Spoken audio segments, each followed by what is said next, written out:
Hello guys, तो कैसे हैं आप लोग। तो जैसा कि हम ये बात जानते हैं कि एवेंजर्स एंड गेम काफ़ी अच्छी और ग्रेट मूवी थी, नो डाउट। आज हम बात करने वाले हैं एवेंजर्स एंड गेम के ऐसे टॉप 10 ईस्टर एग्स के बारे में जो कि हमने प्रोबेबली पहले मिस कर दिए थे। और ये बात मैं आपको श्योरली कह सकता हूँ कि आप इस वीडियो से कुछ ना कुछ नया सीखेंगे एवेंजर्स एंड गेम के बारे में। तो वेलकम है आपका मेरी टॉप 10 मिस्ड ईस्टर एग्स की सीरीज के पहले एपिसोड में। वीडियो की डिटेल में जाने से पहले अगर आपने मेरे चैनल को अभी तक सब्सक्राइब नहीं किया और आप मार्वल के फैन हैं तो मेरे चैनल को जरूर सब्सक्राइब कर लें, क्योंकि हमेशा हम यहाँ पे मार्वल के बारे में ही बात करते हैं।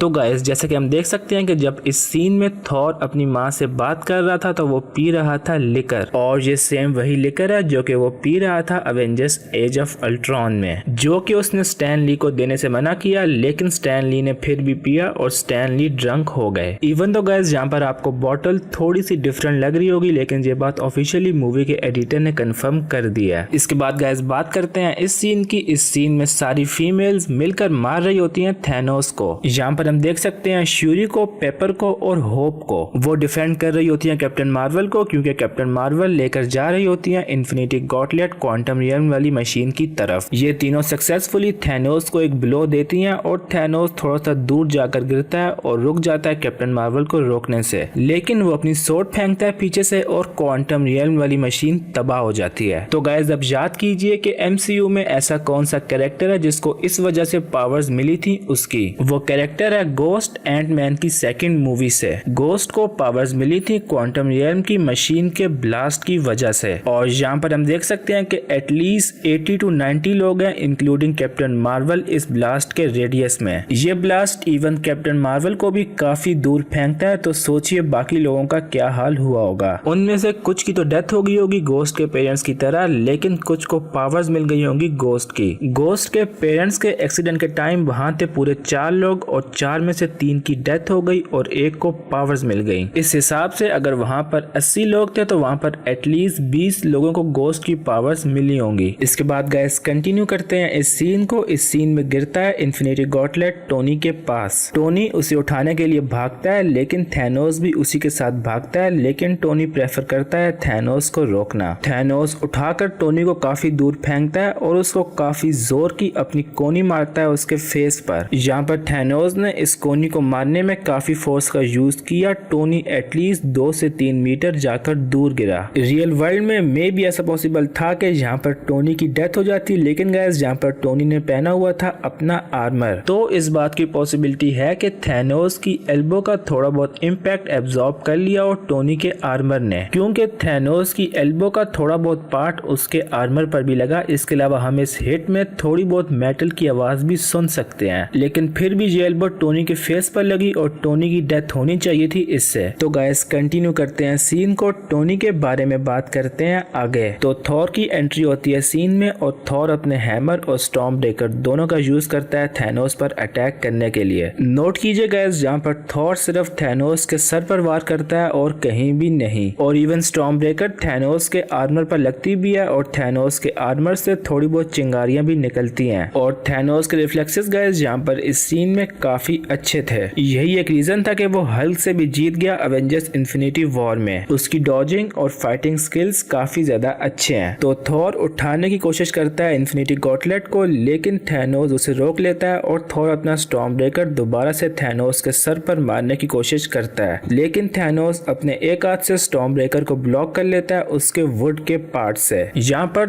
थॉर हेल्प ले रहा है उसके हैमर और स्टॉर्म ब्रेकर दोनों की थैनोस को रोकने के लिए और स्टॉर्म ब्रेकर उसकी गर्दन में मारने के लिए, लेकिन थैनोस सिर्फ एक हाथ का यूज कर रहा है यहाँ पर। उसका रीजन ये हो सकता है कि शायद थैनोस थॉर के थोड़ा सा करीब आने का इंतजार कर रहा हो ताकि वो थॉर को मार सके अपने उल्टे हाथ से। कैप जंप करते हैं थैनोस पर पीछे से और थॉर अपना स्टॉर्म ब्रेकर थैनोस की नेक के और करीब कर देता है। थैनोस यहाँ पर थॉर को हेडबट देता है और थॉर थोड़ा सा दूर गिरता है जाकर, लेकिन आयरन मैन से ज्यादा दूर वो नहीं गिरता। उसको हेडबट पड़ा है और टोनी को पड़ी थी थैनोस की एल्बो। तो आप सोच सकते हैं कि किसका डैमेज ज्यादा होगा, लेकिन थॉर फिर भी इस हेडबट से अनकॉन्शियस हो जाता है और दोबारा से बैटल में नहीं आता, जबकि वो एसगार्डियन है, 1500 ईयर्स ओल्ड है और साथ साथ वो इससे पहले पावर स्टोन डायरेक्ट अपने फेस पर सरवाइव कर चुका है और उससे रिकवर कर चुका है कुछ सेकंड्स में। तो थॉर का यहाँ पर अनकॉन्शियस होना बनता नहीं था, लेकिन वो हो जाता है। इसके बाद थैनोस कैप को सर से पकड़ता है और काफी दूर फेंकता है और वो यहीं पर नहीं रुकता बल्कि आगे जाकर कैप को एक पंच भी देता है, पॉसिबली अपनी पूरी फोर्स से। इस फोर्स का अगर हम अंदाजा लगाएं तो इन्हीं हाथों की मदद से थैनोस ने रोका था थॉर को। थैनोस का एक हाथ था और थॉर के दो हाथ थे। थॉर इन्हीं हाथों से बेयर हैंडेडली एवेंजर्स की पहली मूवी में टोनी का आर्मर क्रश या फिर बेंड कर चुका है और प्लेटिनम को क्रश करना काफी ज्यादा मुश्किल है, उसके लिए काफी ज्यादा फोर्स चाहिए। तो आप अंदाजा लगा सकते हैं कि थैनोस के पंच में कितनी फोर्स होगी अगर वो इन सब को ओवर पावर कर सकता है। खैर गैस, कैप को कोई भी सीरियस इंजरी नहीं होती, कैप जिंदा रहते हैं, सीन को कंटिन्यू करते हैं। तो जैसा कि मैंने कहा था कि टोनी के बारे में आगे बात करते हैं, तो देख लेते हैं कि इस टाइम एग्जैक्टली टोनी क्या कर रहा था। ये सीन गाइस काफी ज्यादा डिटेल्ड है। हम यहाँ पर देख सकते हैं कि टोनी यहाँ पर उठने की कोशिश कर रहा है। इससे पहले वो अपने फेस पर थैनोस की कोनी खा चुका है, तो यही रीजन है उसके काफी ज्यादा स्ट्रगल करने का। तो गाइस ये काफी ज्यादा अच्छी कंटिन्यूटी है और काफी ज्यादा कूल डिटेल है। यही एक रीजन है कि हम फैंस को मार्वल की मूवीज इतनी ज्यादा पसंद है, क्योंकि इनके बैकग्राउंड्स में काफी ज्यादा अच्छी डिटेल्स होती हैं, जबकि डीसी प्रॉपर्ली सुपरमैन की मूंछें भी रिमूव नहीं कर सकता। तो गाइस अब बात कर लेते हैं इस सीन की, जहाँ पर रेड स्कल हर उस पर्सन को ग्रीट करता है जो कि आता है वॉर्मियर सोल स्टोन लेने के लिए। रेड स्कल सबको अपने फादर्स के नाम से बुलाता है, लेकिन वो क्लिंट को बुलाता है उसकी मदर ईडिथ के नाम से। तो आपने जरूर ऐसा सोचा होगा कि ऐसा क्यों है। उसका रीजन है क्योंकि कॉमिक्स में क्लिंट के फादर एब्यूजर थे और ड्रंक थे। वो क्लिंट की मदर और क्लिंट दोनों को एब्यूज करते थे। तो यही रीजन हो सकता है गाइस रेड स्कल का क्लिंट को उसकी मदर के नाम से बुलाने का, क्योंकि उसके फादर एब्यूजर थे और प्रोबेबली क्लिंट का ओरिजिन एमसीयू में भी सेम है। और ये क्वेश्चन कि रेड स्कल किस तरह जानता है सबके पेरेंट्स के नाम और उनके ओरिजिन, उसका आंसर हो सकता है सोल स्टोन। सोल स्टोन देता है रेड स्कल को विजडम। तो गाइस अब बात कर लेते हैं इस सीन के बारे में। इस सीन में फ्रेगा पूछती है थॉर से कि तुम्हारी आंख को क्या हुआ। थॉर कहता है कि उसकी आंख के पास कट आया था बैटल ऑफ हेरोकेन में।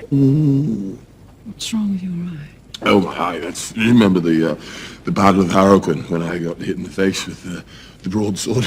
ये बैटल गाइस एक्चुअली मेंशन की गई थी थॉर द डार्क वर्ल्ड में और ये बैटल जीते थे एसगार्डियंस। हेरोकेन गाइस एक ऐसी वर्ल्ड है जो कि 9 रियल्म्स के बाहर है, लेकिन फिर भी गाइस ये एसगार्डियन के प्रोटेक्शन के अंडर है, इसीलिए वहां पर बैटल हुई थी और एसगार्डियंस जीते थे। इसके बाद गाइस अगर हम बात करें इस सीन की, तो इस सीन में हल्क आता है एंशिएंट वन के पास टाइम स्टोन लेने के लिए। वो पूछता है डॉक्टर स्ट्रेंज के बारे में, लेकिन डॉक्टर स्ट्रेंज परफॉर्म कर रहे होते हैं कोई सर्जरी, जो कि थोड़ा सा अजीब है क्योंकि न्यूयॉर्क करंटली एलियन इन्वेजन के अंडर है। इसके बाद गाइस क्योंकि आप वीडियो के इतना आगे आ चुके हैं, तो मैं आपको कुछ बोनस ईस्टर एग भी दे देता हूँ। ये मैंने संभाल कर रखे थे किसी फ्यूचर की वीडियो के लिए या फिर इसी वीडियो के पार्ट 2 के लिए। तो अगर हम बात करें एवेंजर्स एंड गेम के स्टार्ट के बारे में, तो एंड गेम के स्टार्ट में नेब्यूला जीती थी टोनी से। तो नेब्यूला का यहाँ पर रिएक्शन थोड़ा सा अजीब था। वो खुश थी और उसने कहा कि इट वॉज फन टोनी के पूछने पर।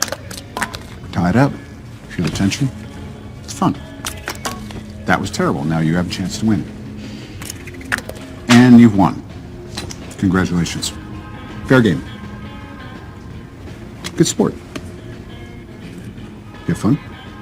उसका रीजन है क्योंकि नेब्यूला बचपन से हारती आई है अपनी बहन गमोरा से। इसके अलावा थैनोस ने भी उसे काफी ज्यादा सप्रेस करके रखा हुआ था। तो ये नेब्यूला की एक तरह की पहली विक्ट्री थी। उसे आज तक वर्थलेस कहा गया और आज वो जीत गई। तो ये सीन गाइस नेब्यूला के लिए काफी ज्यादा मीनिंग रखता था और काफी ज्यादा स्पेशल था। और ये guys one of the underappreciated scene है एवेंजर्स एंड गेम से। ये रेफरेंस था नेब्यूला, थैनोस, गमोरा सबके पास्ट का। इसके बाद गाइस मूवी में आगे एंटमैन कहता है टोनी से कि फ्लिक मी, और टोनी फ्लिक करने में जैसा कि हम ये बात जानते हैं इससे पहले काफी ज्यादा प्रैक्टिस कर चुका है नेब्यूला के साथ गेम में। तो दोस्तों आज के लिए इस वीडियो में इतना ही। होपफुली 10 ईस्टर एग हो गए होंगे, मैंने काउंट नहीं किए। और सीरियसली गाइस जब मैं आपको बोलता हूँ कि जैसा कि हम देख सकते हैं सीन में, उस टाइम वो सीन मेरे सामने नहीं खुला होता और उसके बाद उस सीन को उठाने में और मेरी ऑडियो के साथ सिंक करने में काफी ज्यादा मेहनत लगती है। तो एटलीस्ट मुझे 5 से 6 घंटे लगने वाले हैं इस वीडियो को एडिट करने में। आप मुझे सपोर्ट सपोर्ट कर सकते हैं इस वीडियो को लाइक करके, मेरे चैनल को सब्सक्राइब करके और साथ साथ मेरी और वीडियोस देखकर। इसके अलावा ज्वाइन का बटन आपके सामने आ रहा होगा, आप एक्सक्लूसिव बेनिफिट्स के लिए ज्वाइन कर सकते हैं मेरे चैनल को। अब मैं आपको उस क्वेश्चन का आंसर बता देता हूं जो कि मैंने अपनी लास्ट वीडियो में पूछा था। क्वेश्चन था अवेंजर्स एंड गेम में किसी ने काफी हजारों साल पास्ट में ट्रेवल किया था, वो एग्जैक्ट ईयर कौन सा था? वो ईयर था 2988 BC। अब जो अगला क्वेश्चन है वो है ये किसका हाथ है? मुझे इस क्वेश्चन का आंसर कमेंट्स में जरूर बताएं और मुझे इंस्टाग्राम पे फॉलो करना बिल्कुल भी मत भूलें फेस रिवील के लिए और Q&A के लिए। तो मिलते हैं आपसे अगली वीडियो में। Till then be happy and be safe.